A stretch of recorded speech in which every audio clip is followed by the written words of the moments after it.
va a acompañar Tamara Kostetsky, facilitadora visual, quien realiza trabajos de facilitación en diferentes ámbitos educativos, sociales, corporativos y gubernamentales. Tamara va a realizar una producción audiovisual mientras se desarrolla el panel. Agradecemos muchísimo la participación de todos y le doy lugar a Sara. Gracias. Hola, ¿qué tal? Buenas tardes a todas, todos. Bueno, hoy tengo el honor de presentar este panel tan importante, ¿sí? Vamos a presentar primero a Rosana Albicini. Ella es abogada activista feminista, fundadora de AMA, Asociación de Mujeres Autoconvocadas contra la Violencia de Género. Es integrante del programa Género y Sexualidades de la Universidad Nacional de Rosario, de la República Argentina.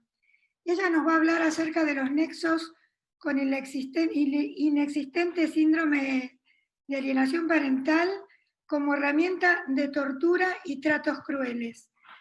Nos va a hablar sobre el desplazamiento forzado de mujeres madres y sus niñas, sobre las vinculaciones forzadas y revinculaciones forzosas, ¿sí? Y también nos va a hablar sobre la división patriarcal del derecho. Y nos va a hacer un recorrido acerca de las propuestas presentadas en la reunión de la Comisión Permanente de Género y Derechos Humanos de las Mujeres, de la reunión de las altas autoridades en derechos humanos del Mercosur, en la 9ª consulta pública del Foro de Participación Social del Instituto de Políticas Públicas en Derechos Humanos, y en estos foros se alertó sobre la aplicación sistemática del denominado SAP, inexistente SAP. Te escuchamos, Rosana. Bueno, buenas tardes, gracias por este espacio. ¿Me confirman si se escucha bien? Sí, yo te escucho, ¿el resto? Sí, se escucha muy bien. Bien. Antes que nada, hacer un pequeño recordatorio en la persona de Consuelo Barea, que fue una médica que falleció hace poquitos años, y ella tenía una frase muy contundente en una trilogía de sus libros, que es: y te quitaré los hijos, y te quitaré las hijas. Y ese es el fin de este inexistente síndrome que ya hoy, salvo en países como Brasil, que toma ese nombre específicamente la ley, y que, como bien dijo nuestra compañera Débora, la querida Débora, que con su voz valiente en un Brasil absolutamente patriarcalizado, si eso cabe, viene a solicitar la derogación de una ley que está torturando y matando en vida a muchas mujeres madres y a sus niñas y niños. Dicho esto, en este breve recorrido de esos puntos que marcamos como para organizar un poco todo lo que hay que decir y todo lo que las voces de las mujeres madres no están pudiendo poner en palabras, porque ellas son las silenciadas. Las mujeres madres hoy están dando una lucha feroz que no está siendo registrada por el sistema. Y no está siendo registrada por el sistema por múltiples causas que nosotras estamos tratando desde el activismo y desde el poner el cuerpo en cada pie que ponemos en un juzgado, en un tribunal, en una fiscalía, en una cámara, nos hace triza a todas. Decíamos que hablar de los derechos humanos de las mujeres y de los derechos humanos de la niñez por separado es hacerle el juego al patriarcado. Nosotras estamos convencidas que estos no son temas de niñez solamente, sino que son herramientas de tortura contra las mujeres madres, pero no por cualquier cosa, sino porque han osado abandonar el silencio. Han querido dejar el silencio, han podido hacerlo, y hay muchas otras que todavía no lo están pudiendo hacer, porque siguen sometidas o porque sencillamente o complejamente, según como se lo quiera ver, no están viendo que siguen siendo víctimas de estos varones con conductas violentas a los que, aun cuando se los denuncia, es muy difícil ponerle límites. El sistema no nos está dando respuestas, no nos está dando respuestas ni el sistema judicial, No nos está dando respuesta los colegios de psicología, no nos están dando respuesta los colegios de trabajo social, no nos están dando respuesta ninguna de las profesiones, porque, por ejemplo, la odontología también tiene que ver con la violencia por razones de género. Cuando una mujer madre, torturada, sometida a tratos crueles, se ve obligada a transitar años y años y cantidad de expedientes pidiendo solamente tener una vida libre de violencias, hace que su salud se encuentre absolutamente debilitada y cuando no son asesinadas, viven una vida de tortura plena.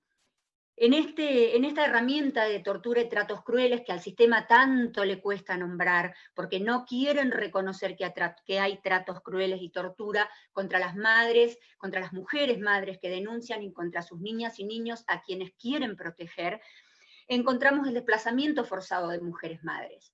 Y este desplazamiento forzado ha sido acompañado, entre comillas, muchas veces por un sistema que, creando refugios, saca a la mujer con su cría de la casa de la cual debió haber sido expulsado el violento.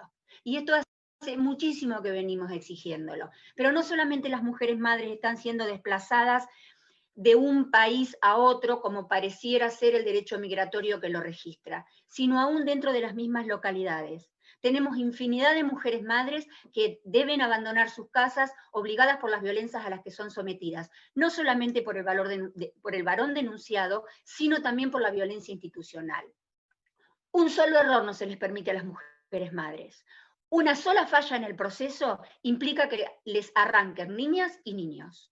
Absolutamente de un modo carente de perspectiva de género, y aunque no se nombre explícitamente el inexistente síndrome de alienación parental.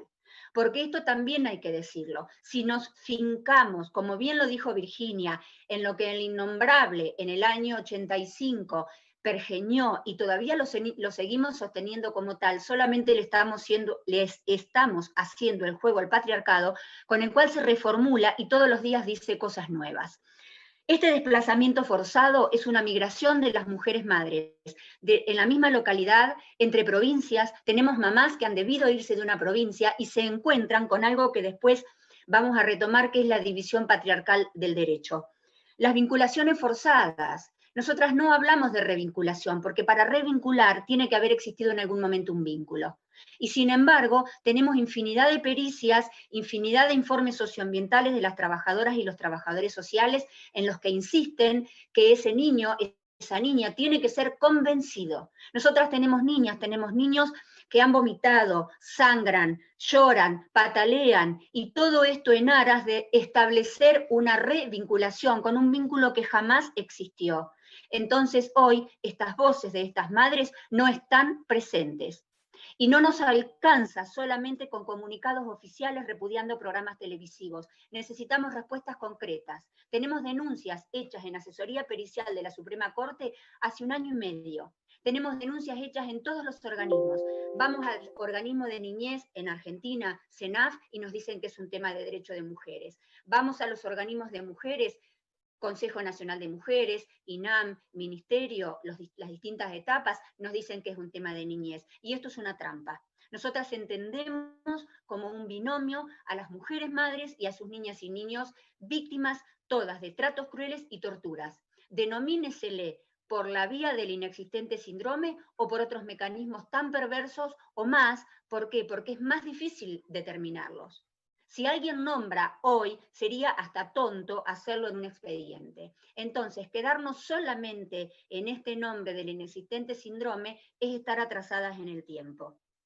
La división patriarcal del derecho. ¿Qué pasa con la división patriarcal del derecho? Esto ya lo analiza, digamos, Alda Facio, con quien nos hemos formado muchas en el área, por ejemplo, de la extensión universitaria con el programa Género, que ha acogido estas propuestas nuevas y que se está tratando de abrir camino con esto, como estamos desde el activismo, porque quienes estamos en el activismo, quienes estamos poniendo el pie y el cuerpo en el litigio, estamos siendo amordazadas también por un sistema que no entiende de qué estamos hablando. ¿Y podemos creer que la ley Micaela viene a poner una luz de esperanza en esto? Sí, claro que sí. Pero a ver, hace 10 años o más que tenemos leyes en la Argentina que no están siendo aplicadas y que se hace como si se aplicaran. En esta división patriarcal del derecho, entonces, nosotras decimos, no solamente las competencias como compartimientos estancos van en contra de los derechos humanos de las mujeres madres, porque nosotras tomamos mujeres como sustantivo y madres como adjetivo, conjuntamente con esas niñas y niños que hoy están siendo arrancadas de la compañía de sus mamás, arrancadas literalmente, porque así funciona, y si no se las logra arrancar, se las somete a un proceso que es absolutamente inextinguible. Se litiga por años y por años con pericias, informes socioambientales, y siempre hay que estar demostrando que no somos Eva y que no hemos llevado al varón a pecar. Como bien lo marcaba Virginia en la apertura de este foro, a la que realmente le agradecemos haber dado pie a toda esta posibilidad de lo que queremos mínimamente marcar. Y por último, dentro de esta síntesis, la defensa de la defensa significaría todo aquello que nos está aconteciendo a las abogadas y a los abogados que litigamos en territorio. La defensa gratuita con patrocinio del Estado no existe. Por lo menos en la provincia de Buenos Aires tenemos un sistema, por ejemplo, en los juzgados de paz, que es donde yo más me desempeño, un sistema en el que hay una absoluta carencia de formación de género, se litiga como si se estuviera ejecutando el cobro de un cheque o la recuperación de un vehículo. Y el tema de los derechos humanos de las mujeres es absolutamente otra cosa. Por eso nosotras bregamos para que esta división patriarcal del derecho también sea parte de una reforma. La ley de impedimento de contacto penal está siendo un mecanismo de tortura. Tenemos mujeres condenadas, y a las mujeres que hemos logrado que no las condenen, viven una vida diaria de angustia, ellas y sus hijas e hijos, porque no solamente se logra con el arrancamiento la violencia institucional, también se logra con la perpetuación del sistema. No nos alcanzan los talleres para varones con conductas violentas, no nos alcanzan informes que sean a medias. Le exigimos al Estado que nos dé una respuesta, porque las voces de las mujeres madres hoy en este foro no están. Y nosotras no venimos a representar las voces de las mujeres madres, venimos a denunciar una práctica que viene sosteniéndose en el tiempo y para la que paños tibios no alcanzan.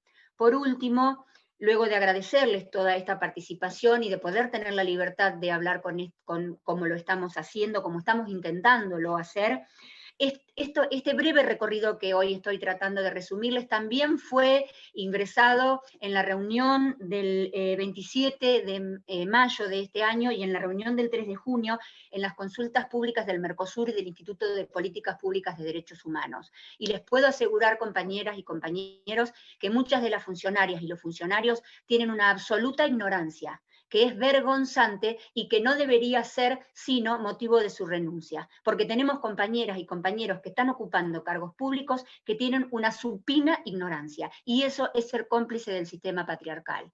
Agradecerles nuevamente e instarles, porque también esto es un avance, a pesar de lo que podemos entender como un retroceso en materia de derechos humanos de mujeres, niñas y niños, esto es un avance para que podamos elevar nuestras voces, pero para que también se generen los canales suficientes para que las mujeres madres puedan hablar. No están teniendo espacios donde ser escuchadas, y el sistema no les está dando respuesta, ni en la Argentina ni en ninguno de los países. En Brasil tenemos una ley que ya es ley. En Chile fue una modificación del Código Civil. En Argentina fue parte de la reforma del Código Civil y Comercial. Tenemos una ley de impedimento de contacto. Debemos realmente bregar para que eso sea modificado. Y en Uruguay, por último, están camino a esto de la custodia personal compartida o del cuidado compartido, en lo que es un avance de este sistema patriarcal, colonialista y capitalista. Muchas gracias. Muchísimas gracias, Rosana. Clarísima la exposición, contundente la denuncia, porque podríamos decir que es una denuncia. Te pido por favor que te quedes, porque al finalizar el panel vamos a recoger las preguntas. Vamos a tratar de hacer una pregunta que englobe y que puedan responder entre todos los panelistas. Muchas gracias, Rosana. Voy a presentar ahora a Esther Ruiz. ¿Estás, Esther? ¿Estás sin...? No la vemos. Esther, ¿estás allí? Iniciar mi vídeo. Sí, ¿ahora? Hola, Esther, ya te veo. Hola, sí. Esther es enfermera, madre activista de la plataforma Luna de Zaragoza, España, hermosa ciudad. Ella nos va a hablar sobre la utilización del inexistente SAP en los ámbitos judiciales como estrategia del sistema patriarcal. Pero antes vamos a ver un videíto corto que ella nos va a compartir.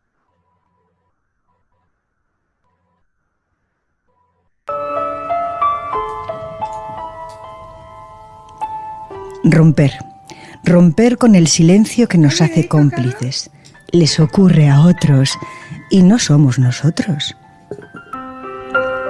Romper con los salvadores de una hipócrita moral que arranca las alas a la infancia para ponerse de un solo lado, el de quienes sin alma mienten, abusan y matan.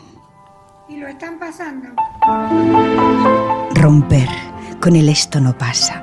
Y hay que salvarla, pero no a la niña que aterrada calla, ni a la madre que la ha parido, y hasta Dios ignora lo que ha sufrido. Salvad a la institución, lo llamamos con otro nombre, pero es la Inquisición. Romper con el negocio de abogados, peritos y psicólogos. Los malos pagan más, nada importa la verdad. Romper con las alas rotas de la infancia y con esos falsos derechos que dicen defenderles, mientras que prescriben delitos intencionadamente y se ocultan los nombres de padres, maridos, sacerdotes y primos. Romper para que no se rompan más vidas, siempre, siempre de las mismas.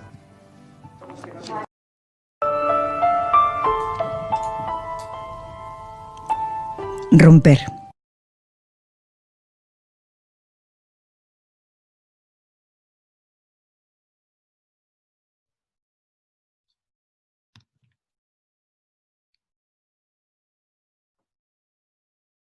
Bueno, ahora, habiendo visto el video, que me imagino que disparará varias preguntas y algunas las vas a contestar seguramente, Esther, en tu exposición.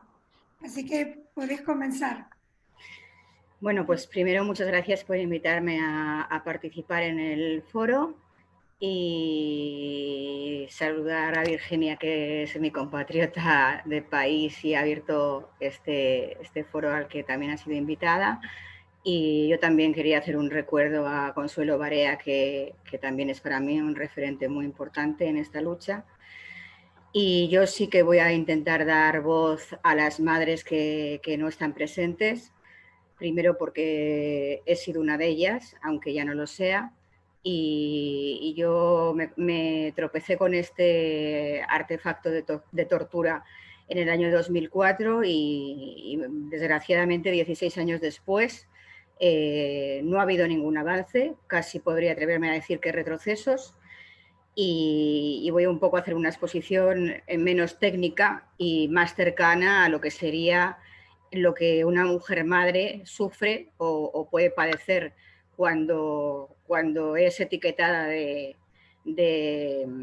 manipuladora y de ser una madre que practica o que se le aplica el SAP, ¿no? Yo creo que hay tres ámbitos que nos marcan y son las denuncias falsas, que es por lo que somos acusadas, las custodias compartidas impuestas, porque imponen custodias compartidas impuestas aun habiendo malos tratos, y porque las denuncias falsas evidentemente se archivan, con lo cual automáticamente hay custodias compartidas impuestas con maltratadores. Y, por supuesto, la tercera y más virulenta es el inexistente síndrome de alienación parental, que hoy no se llama así, ha recogido diferentes nombres, como puede ser conflicto de lealtades, interferencias parentales, preocupaciones mórbidas. Toma diferentes tipos para llamarse, pero sigue siendo exactamente lo mismo. Es un constructo de tortura. Su aplicación vulnera todos los derechos de los niños, niñas, adolescentes y de las mujeres, y lo que hace es instalar la duda sobre las mujeres y sobre las niñas y los niños, de manera que aun sin interponer la denuncia, porque hoy por hoy ya las madres no interponen las denuncias porque saben que no las van a creer, desde el minuto en el que se empieza a hacer cualquier tipo de informe, se instala el hecho de que están mintiendo y manipulando a sus hijos, y a partir de ahí cualquier cosa que ellas puedan decir o hacer es totalmente una manipulación, no son creídas, y el audio que se ha oído ha sido un arrancamiento en directo. No es que no exista preparación, yo creo que ni siquiera es que no se puede preparar a un hijo para separarle de su madre, ¿no? Con violencia. Pero es que no es verdad que los hijos se van tranquilos con sus padres, los hijos son arrancados de un día para otro con total violencia, y esto se está haciendo por profesionales de la psicología y del trabajo social, con informes que están llenos de falsedades, donde la única que está continuamente cuestionada es la madre. El niño, la niña, el adolescente desaparece automáticamente de la situación y solamente se plantea la duda sobre el adulto, y se construye un padre perfecto, un padre amoroso, lleno de virtudes, contra una madre que está llena de defectos y de dificultades para la crianza. Y es muy casual, suele ser muy casual, que siempre aparece una paternidad sobrevenida, que es como yo le llamo, justo en el momento del divorcio. Da igual si el padre ha estado 7 años desaparecido de la vida de ese hijo, incluso pudo abandonar a la madre embarazada. Si aparece 7 años después, se le da total credibilidad y la madre pasa a un segundo plano, donde lo único que le interesa es martirizar a ese pobre padre al que se le separó injustamente de sus hijos. En esas pericias que se les van haciendo, tanto a través de los trabajadores, sobre todo trabajadoras sociales, porque la mayoría son mujeres, y psicólogas, porque la mayoría son mujeres, lamentablemente, muy lamentablemente, son cuestionadas, humilladas, atacadas y reprendidas por seguir adelante con las denuncias y no retirarlas. Se les invita a que perdonen al maltratador, porque el perdón es una forma de, bueno, tienen derecho, ¿no?, a ser perdonados de esos males que están haciendo. Los procesos judiciales son interminables, no terminan jamás. El daño psicológico que se produce es tremendo, pero el daño físico que se produce tanto en los hijos como en las mujeres madres es terrible. Hablamos de cáncer, de pérdida de cabello, de pérdida de dentadura. Hay mujeres que se han suicidado, pero es que hay mujeres que han muerto de cánceres porque es imposible soportar una situación de estrés continuo, traumático, a diario. Es a diario, pericias a diario, puntos de encuentro familiar a diario. Es un tema que va a tocar otra compañera y lo voy a dejar ahí. Da igual si le das agua a tu hijo, es que le estás manipulando, y si no le das agua, también le manipulas. Si sonríes, eres manipuladora, y si lloras, eres manipuladora. Da igual lo que hagas, sigues siendo una manipuladora.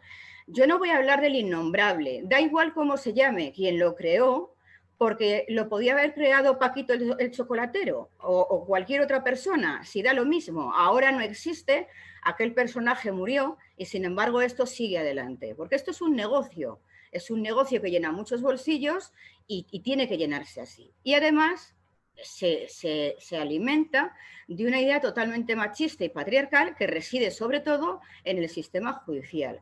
Un sistema que está muy ligado a una ideología católica muy instalada en la mayoría de los países de los que estamos hablando. En España es una situación que se da a diario. No es una custodia, no son casos aislados, no es una casualidad, no son casualidades. Los casos están por todo el país y son casos calcados. Da igual, las madres no se conocen, no hace falta. Los informes podrían ser perfectamente de una madre que vive en el norte, el mismo informe de una madre que vive en el sur. Es lo mismo. Después de los años de activismo que llevamos en esto, para nosotras estaban fallando estrepitosamente. Invocar el interés superior del menor, que es una falacia. El interés superior del menor ha desaparecido de toda ley. Se invoca para nada, porque no es una irrealidad. La credibilidad del testimonio de las víctimas desde el minuto cero no son creídas, y las medidas de protección sobre los niños, niñas y adolescentes han desaparecido. Voy a pasar a leer un trozo de unos autos de la audiencia de Vizcaya, de una magistrada, que creo que son muy clarificadores y que ella deja claro lo que podemos venir a ver en realidad lo que produce esta aplicación de, llamémosle síndrome o llamémosle interferencias parentales o revinculaciones, que por otro lado, para revincular, primero habría que haber vinculación, y en la mayoría de los casos nunca ha habido vinculación. Y lo que sí que quiero dejar claro es que estamos hablando de padres maltratadores. No estamos hablando de padres amorosos, ni de divorcios conflictivos que en un momento pueden existir en un principio, porque todas las rupturas son dolorosas, sino que hablamos de padres maltratadores. Y la magistrada dice que las consecuencias que estos actos pueden tener sobre una menor que es arrancada de su madre son de una gravedad extrema, además de haber sido vejada y menospreciada la madre denunciante por profesionales a los que se le atribuye falta de preparación adecuada y modificación de criterios sin consistencia suficiente, resultando afectada una niña de corta edad, igualmente su madre, la denunciante. Las máximas experiencias elementales nos indican que dejan secuelas indelebles en las criaturas y en las madres a las que se les arrancan los hijos de este modo. Secuelas que además pasan y llevan a minusvalorar a madres, a hijas y a hijos, a mostrar desconfianzas en ellas, perfectamente desconocidas, no solo por quienes ejercen profesiones del tenor de las implicadas en esta causa, sino por buena parte de la población. Y me voy a hacer eco de una pregunta que se hacía una tocóloga hace unos años. Y esta tocóloga decía que si el cuerpo de una madre, después de un parto, tarda más de un año en poder recuperarse, yo me pregunto que cuánto tiempo tarda el cuerpo de una mujer, una madre, cuando le arrancan un hijo con violencia y no lo vuelve a ver. Y os agradezco muchísimo el tiempo que me habéis dedicado. Gracias.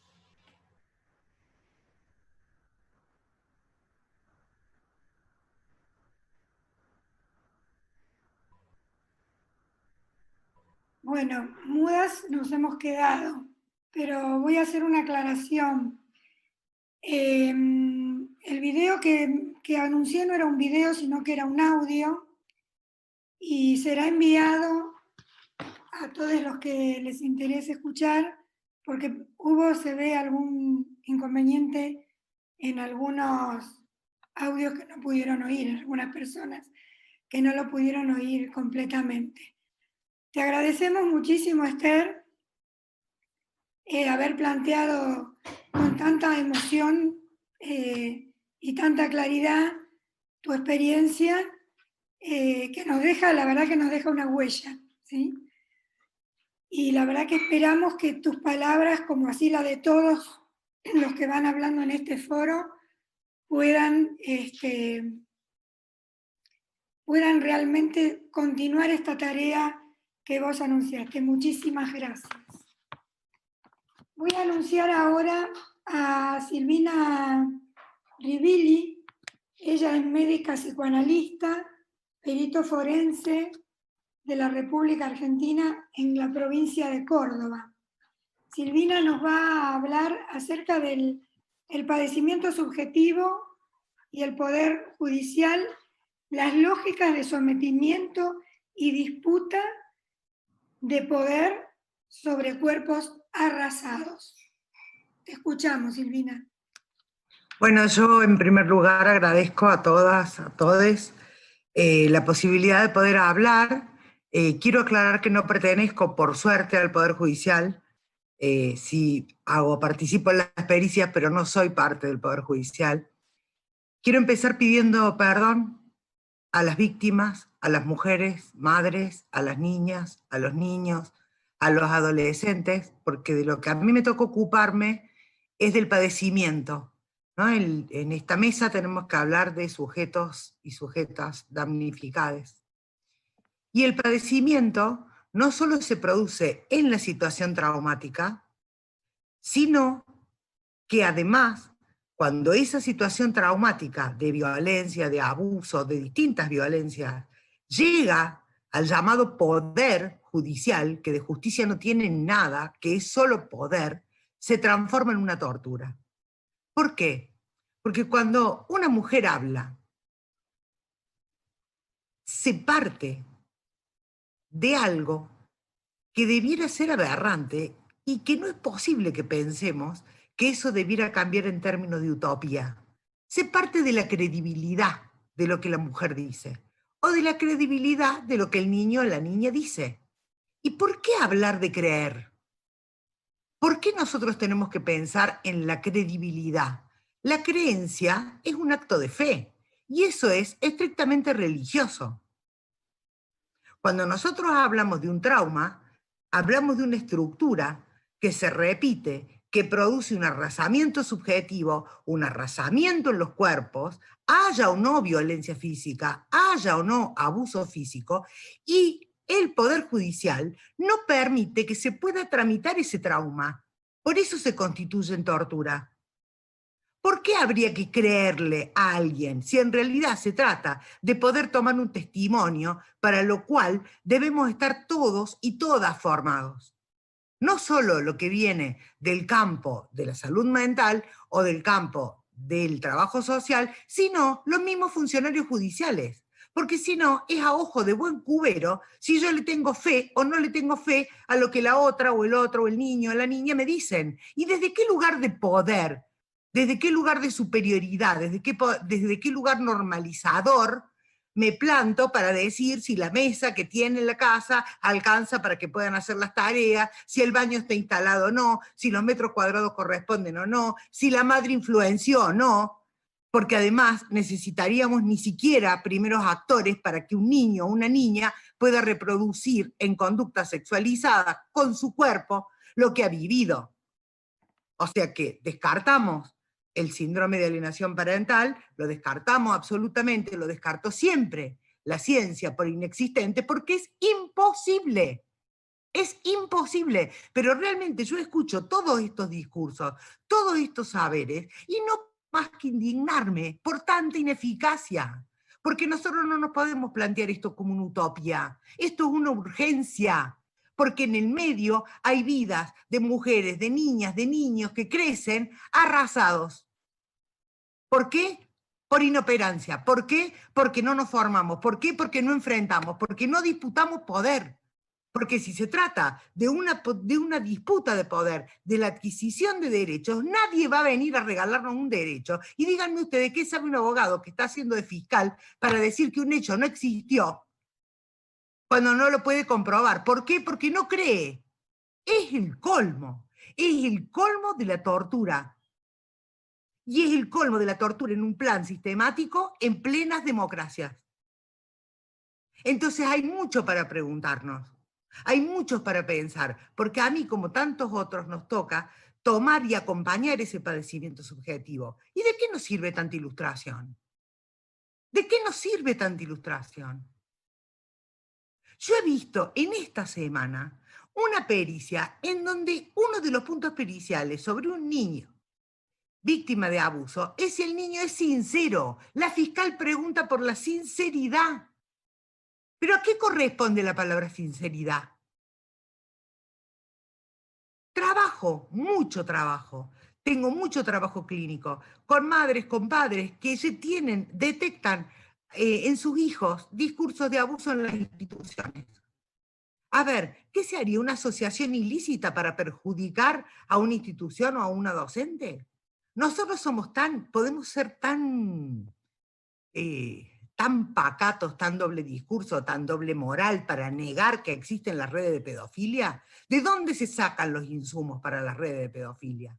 ¿De dónde se obtiene el material si no es de un abuso? Entonces me parece que realmente tenemos que decir las cosas por su nombre y que no podemos decir que el sistema es muy complicado, porque seríamos todos, una manga de inútiles y cómplices. Nosotros tenemos que disputar el poder, porque ahí no hay nada de justicia. En un palacio no hay justicia, hay poder.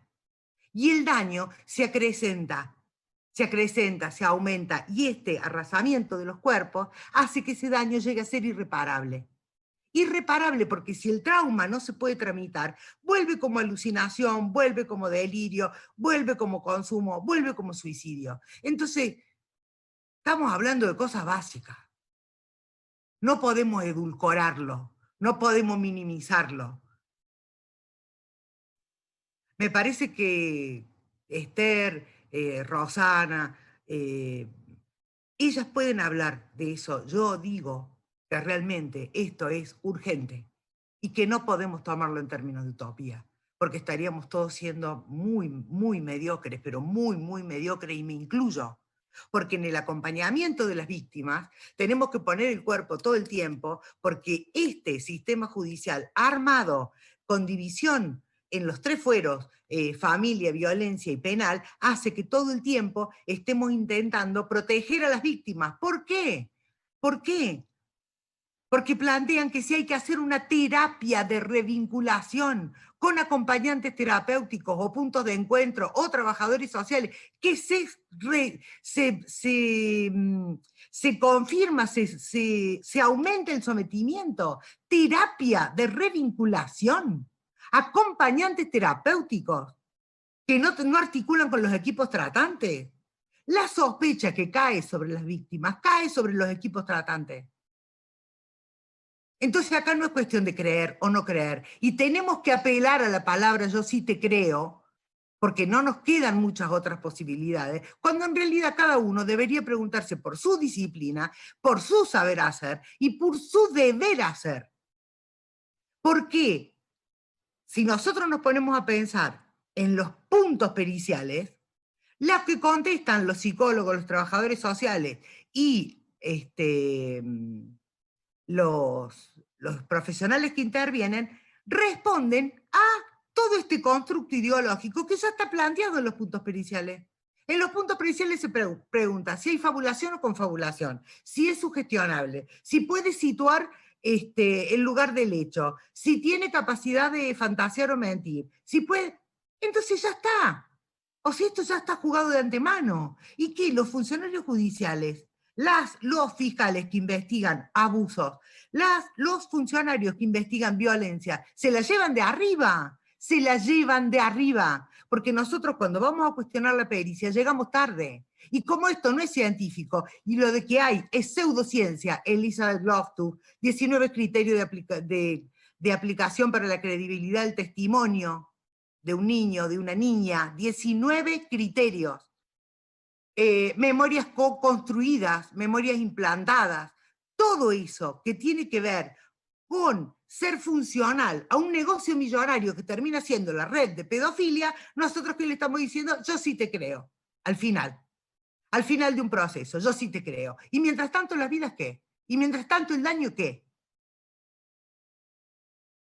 Entonces yo creo que esta oportunidad es para poner las cosas blanco sobre negro. Porque acá nadie más se puede hacer el tonto. Cada uno de los actores de todo este proceso debiera responder por sus actos, incluidos fundamentalmente los funcionarios judiciales. Gracias.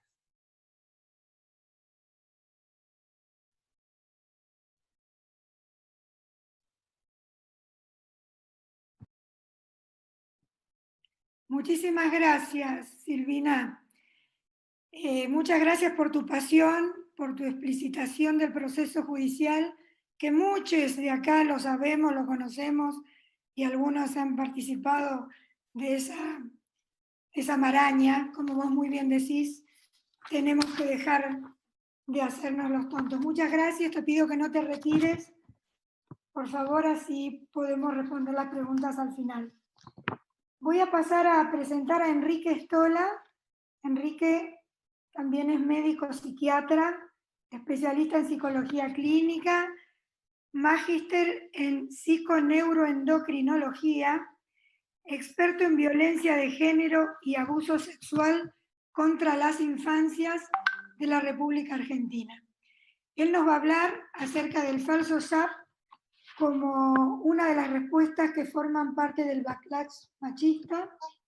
Nos va a hablar de la incorporación en el Poder Judicial del mismo ISAP por sectores religiosos y conservadores y los efectos que esto produce en las infancias y en las madres que han sido arrancadas de sus hijos. Te escuchamos, Enrique. Hola, ¿qué tal? Gracias por la invitación. Movido por todas las diferentes exposiciones, ¿no? y aprendiendo. Debo señalar dos o tres cuestiones. Siempre se dice que el SAP no es científico, y es cierto, no es científico, es una chantada, pero muy eficaz. Pero si fuera científico, lo estaríamos cuestionando igual, como en algún momento se cuestionó la patologización de la homosexualidad. ¿Por qué? Porque el discurso científico, el discurso médico, es un discurso que está en sintonía y es parte del discurso patriarcal. Entonces, hay muchas cosas que modificar en ese tipo de discurso. Quiero señalar, hay dos o tres puntos. Primero, antecedentes. Debo hablar un poco de los antecedentes. Década del 60, en donde la juventud, como juventud, se expresó en todo el mundo, tratando de cuestionar el orden establecido. Las feministas norteamericanas, en la década del 60, hicieron visible que el lugar más peligroso para las mujeres, niños, niñas, era la propia casa.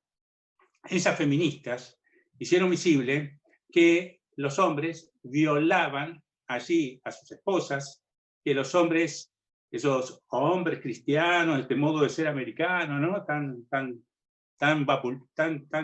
expresivo en las películas. Bueno, es que estos tipos se violaban a sus esposas, y además se follaban o se violaban a sus hijos e hijas.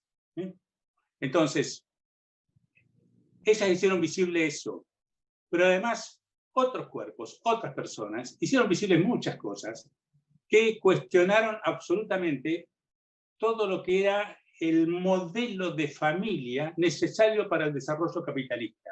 Es decir, ahí estuvo el movimiento hippie cuestionando absolutamente todo, hubo psiquiatras, Lang, Cooper, cuestionando a la familia, las lesbianas, feministas, cuestionando también a la estructura familiar, el movimiento trans, travesti, que ahí comenzó a ejercer y a expresarse, o sea, un cuestionamiento a los binarismos y a esas estructuras que venían tan sólidas y tan de macho, que dominaba el grupo familiar y era la cabeza de la familia, mientras las mujeres, niñas y niños tenían que estar a su disposición.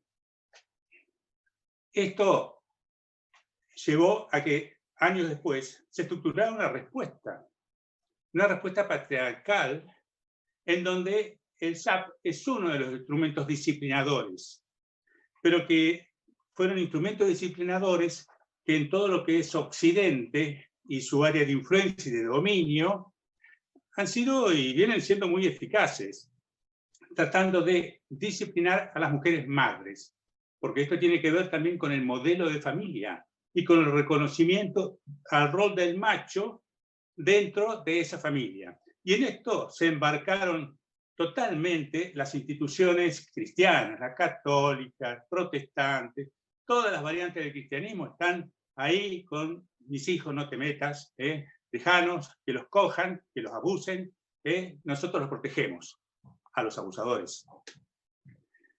Pero, por otro lado, veamos, todas las sociedades desarrolladas, complejas, son sociedades de dominación. y todas tienen instituciones y estructuras de dominación. Dentro de las sociedades, por supuesto, hay luchas, resistencias, estrategias para dominar eso, problemas de poder, y se producen resquebrajamientos. Una de las instituciones de dominación es el sistema patriarcal. La dominación en todas las ciudades es de clase, es de género, es de raza, y hay otras más, pero tomemos esas tres nada más. La institución judicial tiene sus resquebrajaduras gracias a la lucha de las mujeres, gracias a la lucha trans, travesti, gracias a la lucha del movimiento gay, gracias a que dentro de esas estructuras de dominación hay todo un sector de personas que algunos tienen perspectiva de género, otros no lo tienen, pero que son personas sensibles ante el sufrimiento, y es una suerte cuando una mujer va a hacer una denuncia y se contacta con esas personas. Pero bueno, son la minoría. Lo hegemónico es que la institución judicial cumple los fines para lo que ha sido creada: sostener la dominación y disciplinar a las mujeres. Disciplinar a las mujeres. ¿Qué produce todo esto? ¿Qué produce esta acción disciplinadora sobre las mujeres a través de niños y niñas? Lo que produce son trastornos de estrés postraumático, trastornos del estado de ánimo, depresiones, trastornos del desarrollo de la personalidad, trastornos de personalidad. Produce desesperanza, suicidio, cáncer, como bien dijo, una de las consecuencias del trastorno postraumático es el carcinoma. Entonces, el Poder Judicial produce patología, produce sufrimiento, y serán los ingenuos, jueces y juezas, trabajadores y trabajadoras sociales que están allí, psiquiatras y psicólogos que están allí, pero cuando están firmando algo que afecta a niños y niñas y a las mujeres, lo que están haciendo es ejercer violencia. Son personas violentas, están ejerciendo violencia machista. Ahora, lo que sienten estas víctimas del Poder Judicial, no lo sienten solo ellas, porque el Poder Judicial lo que trata es de desgastar toda la red de sostenimiento que puedan tener, desgastar a la familia ampliada, desgastar a los terapeutas que pueden participar, a los abogados y abogadas que pueden participar. Además, estas mujeres normalmente sufren violencia económica, no tienen medios económicos, pasan de un abogado a otro porque también hay una cantidad de chantas, de abogados inservibles que toman estos casos sin saber absolutamente nada, solamente para laburar un poco, y después se dan cuenta que esto es muy complejo y se borran, o toman decisiones tratando de transar, de arreglar con el agresor, con el abusador, etc. Pero luego tenemos las leyes. Sí, ya voy a terminar. Las leyes que nos las venden como que son para beneficiar a las mujeres. Por ejemplo, impedimento de contacto, que es un instrumento contra las mujeres. Hay otro que es la custodia compartida. Nos dijeron, no, ahora los hombres se van a tener que hacer cargo. No, la custodia compartida impuesta por los jueces es violencia institucional contra las mujeres.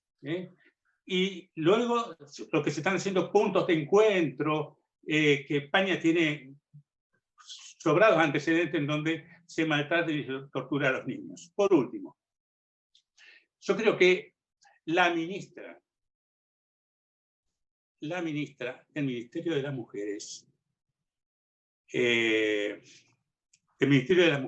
Género y Diversidad, y la responsable del Consejo Nacional de la Niñez y Adolescencia y Familia, tienen en este gobierno una seria responsabilidad. Ellas tienen la obligación y la posibilidad de generar alguna instancia institucional que resuelva esta cuestión, en donde las mujeres y niños y niñas que están padeciendo este disciplinamiento institucional, este disciplinamiento judicial, no tienen a dónde ir. Esto lo tienen que resolver estas funcionarias. Nada más que esto. Muchísimas gracias. Muchas gracias, de acuerdo. Creo que muchos acá acordamos con tu pedido apasionado para que las autoridades políticas se involucren en este tema y terminen de definir el final del síndrome inexistente. Les voy a hacer ahora una pregunta que me pasan acá. ¿Cuáles son sus aportes para modificar el procedimiento en la justicia más allá de la formación de los operadores judiciales? Además, si Silvia puede explayarse respecto de las mujeres, niños, niñas que crecen arrasados. Silvia, ¿estás? ¿Quién quiere contestar primero? ¿Querés, Enrique? Silvia mejor. Ah, bueno, Silvia. Ahí está.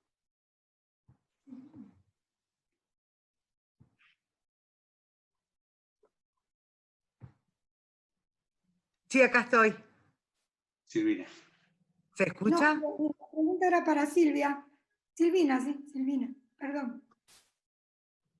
Sí, aquí está. La Escuchamos. pregunta es si puedo contar más sobre el arrasamiento subjetivo. Sí, Sobre- sí, respecto de las niñas que crecen con ese arrasamiento. Una mujer madre puede tolerar, puede someterse y puede pensar una serie de cosas sobre la violencia ejercida en su propio cuerpo. Pero la representación de la violencia o el abuso ejercido sobre un hijo o una hija es imposible. ¿Por qué? Porque nosotros creemos que los abusos se cometen, se consuman con violencia, con golpes, y no. Los abusos se consuman fundamentalmente con sobornos, con extorsiones, con amenazas. ¿Mm? Entonces, cuando una mujer madre recoge el testimonio de un niño, una niña, o de su hija, digamos, su hija, su hijo, y puede ponerlo en palabras, es lógico que esa mujer esté detonada, esté arrasada, esté estallada, porque la representación no cabe, no entra, no es posible tanto trauma, no se puede tramitar tanto trauma.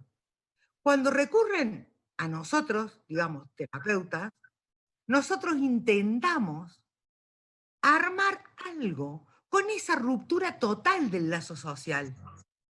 Porque es una ruptura, es totalmente arrasador para la subjetividad. Y como bien decía Enrique, no es solo de las víctimas, es de todo el grupo que acompaña esa tragedia. Muchas gracias.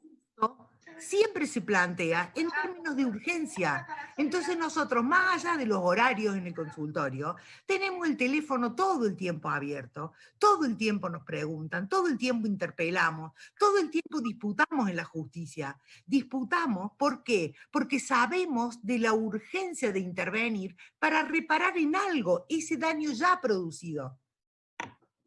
Pero ¿con qué nos encontramos? Con un plan sistemático de vulneración de derechos de mujeres, niñas, niños y adolescentes que, como bien dijo Rosana, se transforma en tortura. Y se transforma en tortura ejercida en plena democracia por uno de los poderes del Estado, que es el Poder Judicial. Entonces, los profesionales que forman parte del Poder Judicial cumplen perfectamente las leyes de obediencia debida y punto final. Responden a la pericia donde ya está la respuesta y se archiva. Se terminó. El hecho no existió. Así terminan los archivos. Esto no es la excepción. Esto es la regla. Y si no, yo los convoco a que ustedes busquen las estadísticas del propio Ministerio Público Fiscal de cada jurisdicción. Porque no soy yo la que lo dice. lo dicen ellos. En Córdoba, por ejemplo, de un año al otro, de 2.100 y pico de denuncias, se elevaron a juicio, todas, ¿no?, contra la integridad sexual, incluido el acceso carnal, donde hay comprobación de ADN. Se elevaron a juicio 400 causas y se condenaron a 8. No lo digo yo, lo dice el Poder Judicial de la provincia de Córdoba, República Argentina. Tantas mujeres fueron a inventar, tantos niños pudieron ser sugestionados para ir a exponerse al escarnio de pasar por eso durante tantos años. Y además, cuando en alguna honrosa excepción se desarchiva una causa, esa misma fiscal pide 20 cosas que no pidió antes, sabiendo que la va a volver a archivar. Muchas gracias. Temático. Muchas gracias. Tengo algunas preguntas que las hago todas para que le invitamos a Esther, a Rosana, también a Enrique, para que se sumen a las respuestas. Digamos, ¿cuáles aportes plantearían ustedes para que en la justicia se respeten las voces de las niñas? Es una pregunta. Y hay una inquietud acerca de si podrían dar cuenta ustedes de cuáles son los elementos sustanciales y cómo definen ustedes conceptualmente qué es lo socioambiental en los casos de violencia. Así que se lo dejo así livianito para que, no sé quién quiere comenzar, si Esther, Rosana, esta respuesta. Esther, ¿estás? Yo en mi exposición creo que he sido clara. Los problemas que plantea la justicia en este momento es un problema de credibilidad, de testimonio y cómo se puede cambiar. Pues drásticamente o cambiamos los cerebros de jueces fiscales y equipos técnicos, sociales y psicológicos, o cambiamos a todo el personal. Se están utilizando unos protocolos que de por sí son fallidos. Se está utilizando desde que entras por la puerta no eres creída y mientras esto siga en pie, pues no vamos a poder cambiar nada. Entonces, o cambiamos el sistema y el sistema decide que echa abajo todo, cosa que no va a pasar nunca, porque evidentemente el sistema machista se va a reinventar y en lugar de llamarlo SAP, pues lo va a llamar Rana y ya está, y lo llamaremos Rana y el protocolo será Rana y seguirá siendo la madre la culpable de que el niño diga que el padre le pega o que diga que el niño le encierra en una habitación a oscuras o de cosas mucho más graves. Entonces, es muy complicado. El sistema ahora mismo está fallando porque está podrido, porque está podrido realmente de una creencia muy arraigada en un sistema totalmente patriarcal y machista que no va a permitir en ningún momento que se derrumbe. Entonces, hay que cambiarlo absolutamente todo, cambiar protocolos, cambiar miradas, cambiar los profesionales que están trabajando. Y como muy bien decía Enrique, si es que ahora ya hemos traspasado la frontera y ahora resulta que ya no vamos a atacar solamente a las madres, a las mujeres madres y a sus hijos y a sus hijas, sino que ahora atacamos a los profesionales que las defienden, porque así ya están más solas, ya no tienen a nadie y ahora ya lo único que nos queda es, cuando entren por la puerta, lo mejor que podemos hacer es quemarlas vivas y que ni siquiera se dignen a hablar. No queda otra, es que no hay más, no hay más. Hemos vuelto en este caso en España, estamos peor que incluso en el régimen franquista. O sea, no existe ni esa posibilidad. O sea, ¿cómo se te ocurre decir que tu marido te pega o cómo se te ocurre decir que tu marido ha abusado de tu hijo o de tu hija? Pero ¿qué dices? ¿Pero qué dices? Estás absolutamente loca. O sea, y claro, con estas patologías te ponen un estigma en la frente y mujeres normales con sus trabajos, con estudios, que en ningún momento han dado problemas en su vida, te ves sumergida en un inframundo del que es imposible salir, sometida continuamente a estudios que te están destrozando la vida, te la destrozan por completo, solo porque te equivocaste, y te equivocaste de persona y conviviste con un violento al que cuando ya veías peligrar tu vida física, decidiste que ibas a dejarle y te encuentras con un sistema que te está cuestionando a ti, que cómo te atreves a hacer esto. Entonces, cambiar todo esto, hay que cambiarlo de una manera drástica y hay que empezar a expedientar a trabajadores y trabajadoras sociales, psicólogos y psicólogas que se dediquen a estar difundiendo informes en enfermedades inexistentes. O sea, es que yo que trabajo en la sanidad, para que un médico confirme un diagnóstico de un tumor y puedas operar un cáncer, necesita hacer un protocolo y una serie de pruebas diagnósticas que confirmen que existe ese tumor. Y si ese tumor no existe, se ve hepatitis en la calle y con una denuncia de la familia. Pero es que esta gente se atreve a ponerte un sello y un estigma y unos trastornos psiquiátricos y psicológicos que no existen, y aquí nadie les hace nada. Nada de nada, ni son expedientados, ni son echados a la calle, siguen haciendo la misma labor, y lo mismo con los magistrados, que son funcionarios, que es que esta gente es funcionaria, que se les puede expedientar y echar a la calle, tienen que estar en la calle. En el primer momento en el que nombren la palabra SAP o interferencias parentales o revincular, pero ¿de qué estamos hablando? Que estamos hablando de violencia, que estamos hablando de agresividad, que no estamos hablando de cualquier cosa. Esto no se puede ni consentir. Es que hemos retrocedido a las cavernas. O sea, ni siquiera en las cavernas pasaba esto. No tiene ningún sentido. O sea, es que ni siquiera, es que ni los animales, si nos ponemos a pensar en los animales, ni los animales hacen esto. Muchas gracias, Esther. ¿Querrías agregar? Estoy con Rosana, ¿querrías agregar algo más a lo que acaba de plantear Esther? No sé si tengo audio.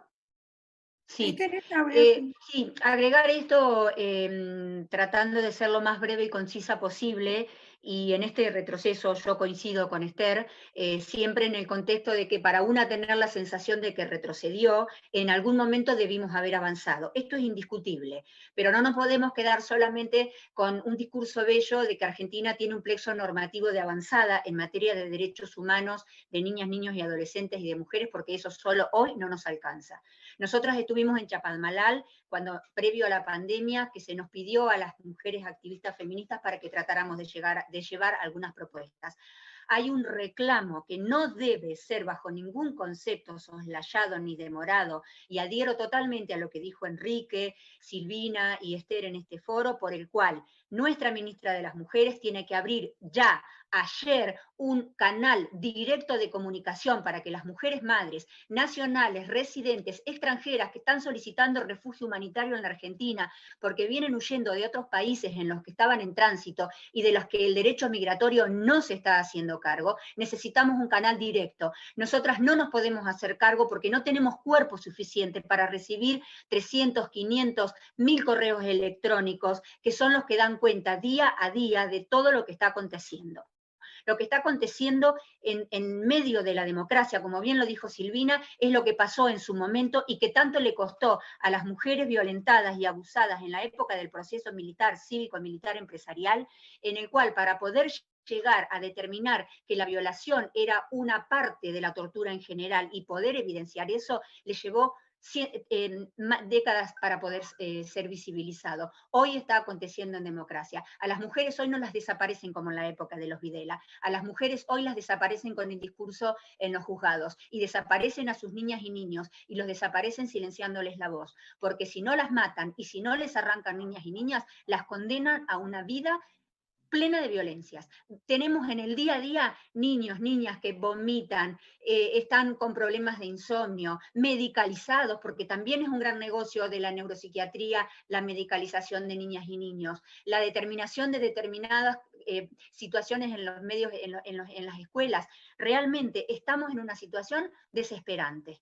No obstante, apostamos a que en este momento de democracia, de real cambio, en el que el presidente de la República Argentina ha convocado a una serie de personas para una reforma judicial, esa reforma judicial de ningún modo puede soslayar que hoy las mujeres están siendo torturadas en vida, en pleno sistema democrático, y que es una continuidad del proceso militar, cívico-militar empresarial. No ver el contexto geopolítico de lo que está aconteciendo realmente es estar mirando otra película. Y hoy, en plena época de pandemia, todos tenemos enfocado y todos y todas tenemos que estar informados, porque no pasa nada más que en Argentina. Está pasando en todos nuestros países de nuestra zona de Latinoamérica, pero también en toda Europa. Y ni hablar de lo que deba estar aconteciendo en los países también de Oriente. Por eso, si me permiten, este mínimo resumen lo tenemos a Luis Pedernera en el cierre del foro.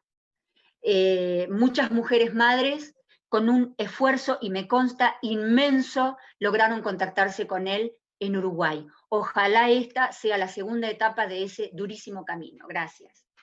Muchas gracias. Enrique, ¿quiere agregar algo?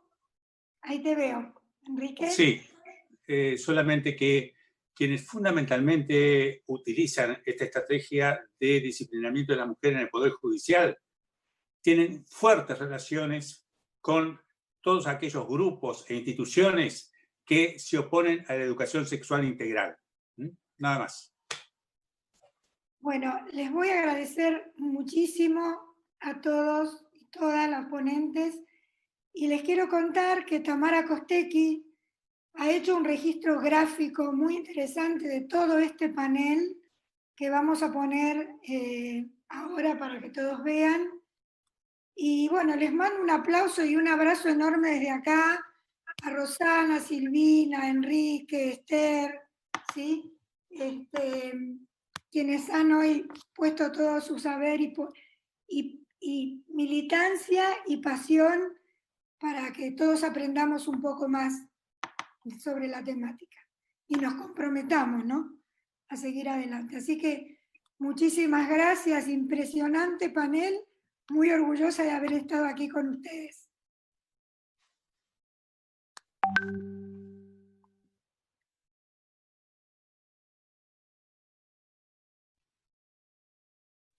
Bueno, agradecemos muchísimo la participación de Sara González, miembro del Consejo Profesional de Trabajo Social, como moderadora de este panel. Agradecemos también nuevamente, tal como nombró recién Sara, la participación de los y les expositores de este panel.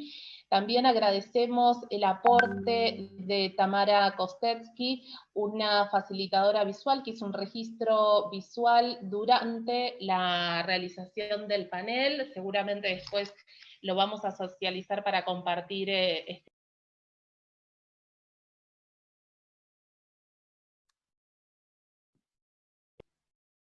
Hola, ¿estoy bien? Sí, porque te había silenciado, sí. ¿Ahí se escuchó? Bueno, ahora le vamos a dar lugar a la participación y el aporte de Mujeres del Folclore. Contaremos con la participación de esta organización que integra también Viviana Travi, licenciada en Trabajo Social y miembro del Consejo Profesional. Mujeres del Folclore es una organización activista constituida por músicas, cantoras, bailarinas, artistas con una vasta trayectoria en el folclore y en el feminismo. A través del arte, la danza y el canto realizan intervenciones con el fin de visibilizar, denunciar y solidarizarse con las luchas de las mujeres sobre problemáticas como los abortos clandestinos, la trata de personas y la violencia contra las mujeres. Compartirán con nosotros Bailando el Silencio y Esas Funalitas, intervención en relación al denominado síndrome de alienación parental. Danza y construcción colectiva de coplas sobre la base de una vidala riojana, Esa Fulanita, recopilada por Leda Valladares. Le agradecemos también la participación a todos en este módulo y les invitamos al módulo número 3, que se denomina Experiencias en la Justicia Argentina, el cual va a tener inicio a las 15:20 por el canal de YouTube del Consejo Profesional de Trabajo Social. Muchas gracias.